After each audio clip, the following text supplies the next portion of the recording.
Well, good morning. We're continuing on with the Gospel of Genesis, the book of Genesis, and we're at chapter 25.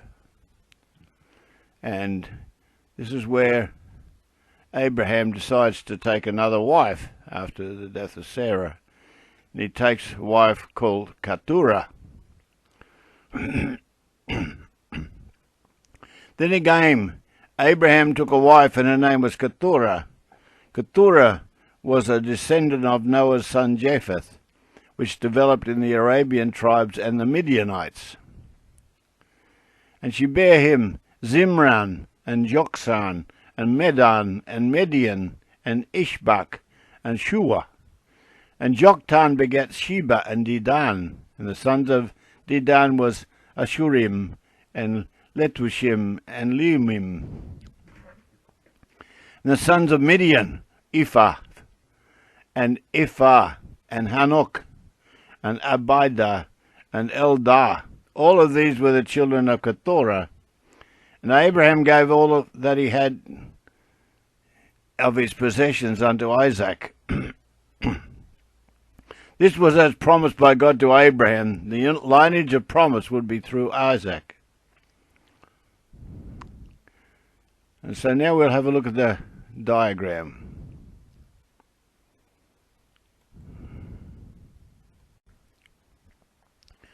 I've added in this diagram here so you can start to get an understanding of the complexity of the genealogy of Abraham now that he had Hagar, the concubine of Sarah, and then you had Sarah as his wife, and now you've got Keturah as his wife, and things are starting to get a little bit complicated. So continuing on with the description, verse 6, but unto the sons of the concubines which Abraham had, Abraham gave gifts and sent them away from Isaac his son, while he yet lived eastward unto the eastern country. And these are the days of the years of Abraham's life, which he lived, 175 years. Then Abraham gave up the Holy Ghost and died in the good old age, an old man and full of years was gathered unto his fathers. And his sons, Isaac and Ishmael, buried him in the cave of Machpelah in the field of Ephron, the son of Zohar the Hittite, which was before Mamre.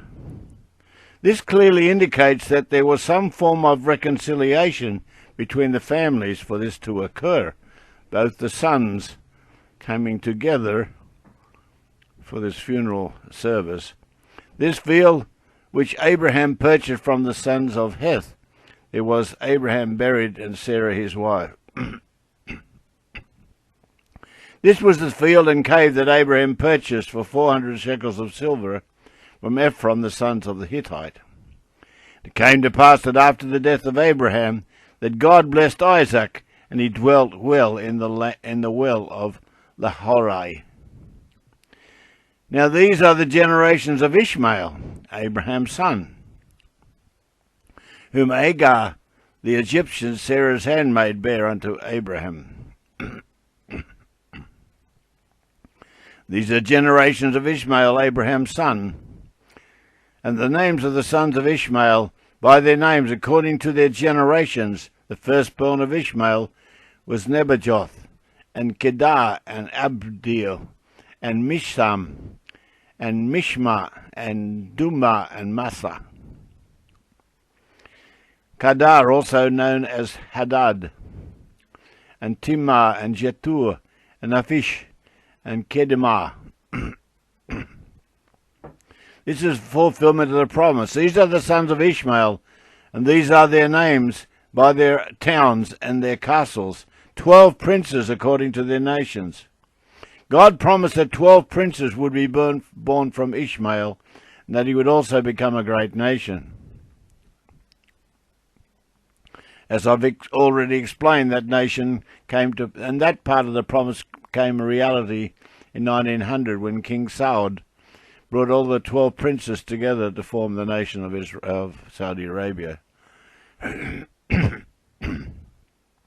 Verse 17, and these are the years of the life of Ishmael, 137 years. And he gave up the ghost and died, and was gathered unto his people. And they dwelt from Havilah unto Shur, that is before Egypt, as you go towards Assyria. And he died in the presence of all of his people. And these are the generations of Isaac, Abraham's son. Abraham begat Isaac. And Isaac was 40 years old when he took Rebekah to his wife, the daughter of Bethuel, the Syrian of Pandanaram, the sister of Laban the Syrian. This is the wife that Abraham's master's servant was commanded to seek from Abraham's father's house, which he confirmed through answered prayer from God.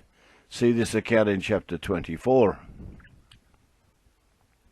And Isaac entreated the Lord for his wife because she was barren, and the Lord was entreated for him, and Rebekah his wife conceived. And the children struggled together within her, and she said, If it be so, why am I thus? And she went to inquire of the Lord. Here we have the ideal family example. Both the husband and the wife independently prayed to the Lord for answers. And the Lord said unto her, 2 nations are in your womb, and 2 manner of people shall be separated from your bowels, and the one shall be stronger than the other, and the elder shall serve the younger. And when her days to be delivered were fulfilled, behold, there were twins in her womb. And the first child came out red, all over like a hairy garment, and they called his name Esau.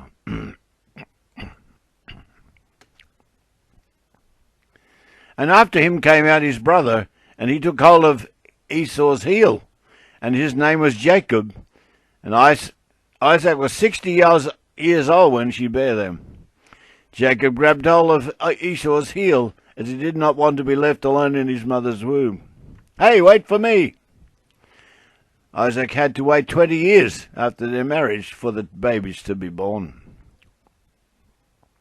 And the boys grew, and Esau was a cunning hunter, a man of the field, and Jacob was a plain man dwelling in tents. And Isaac loved Esau because he did eat of his venison, but Rebekah loved Jacob. And Jacob sowed pottage, and Esau came from the field, and he was faint. Verse 30 is conclusion. And Esau said to Jacob, Feed me, I pray thee, with some of that red pottage, for I am faint. Therefore was his name called Edom, which means red. And Jacob said, Sell me this day your birthright. This action sets the scene for the promise of God to Rebekah that the elder brother would serve the younger brother. And Esau said, Behold, I am at the point to die. I'm at the point of death. And what promise shall this birthright do to me then? If I die first, this birthright is of no value to me at all. And Jacob said, Swear to me this day. And he swore unto him, and he sold his birthright unto Jacob. Then Jacob gave Esau bread and pottage of lentils, and he did eat and drink, and rose up and went his way. Thus Esau despised his birthright. This birthright was significant. It entitles the holder to receive a double portion of the inheritance, and Esau sold it all for a plate of red lentil porridge.